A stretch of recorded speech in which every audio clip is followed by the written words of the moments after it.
Welcome back to Michy Dex Commentary. Today we step into the heart of Jamaica's biggest sweetheart scandal.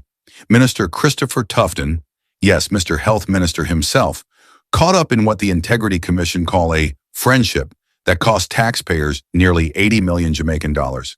Let's talk about public funds, private pleasure, and the kind of love story Jamaica can't afford.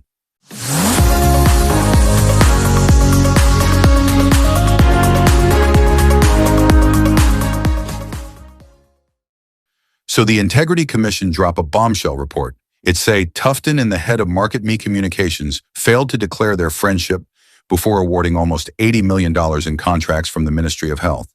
But when you listen close, that friendship sound more like a sweetheart deal. Allegedly, his woman running a company getting millions in taxpayer money. Now imagine you, the ordinary Jamaican, can't even get a small government grant without a million paperwork. But when it's a minister's close friend, millions just walk through the door like Sunday service collection. What kind of country this, Brita?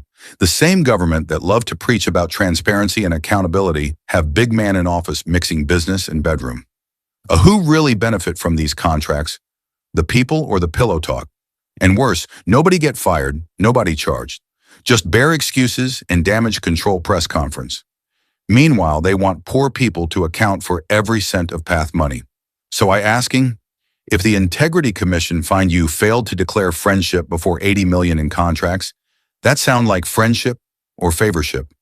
But as always, we the people not sleeping. We see the sweetheart deal, we hear the whispers, and we ready to bun out the hypocrisy. Drop your comment below, like and share this video so every taxpayer know where the money go. And remember why this is Michy Dex Commentary, truth served raw and uncut.